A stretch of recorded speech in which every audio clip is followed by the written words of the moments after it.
প্রতিদিন মাছ পায় বাজাই তো যায় এই যে ব্যাগ বোঝাই করে মাছ আনছি মাছ 150 টাকা পাঁচশো মাছ দিয়ে আনি নিগা শাসন ওই তো কোন কে তাল দিছে না বলে না মাছে না এটা হাফ কেজি মাছ হবে রে হাফ কেজি চাল আরে এক পোয়া মাছ হলো তো আরে এক পোয়া মাছ হলো হাফ কেজি মাছ দিবা এক পোয়া দামে দিও রে তাহলে লুজি দে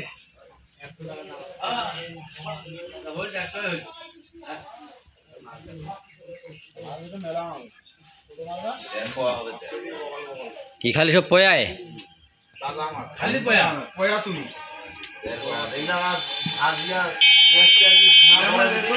পিঁয়াজ দিয়ে ভাজিয়া কাঁচামরিচ দিয়ে খাওয়া যায় না ভালো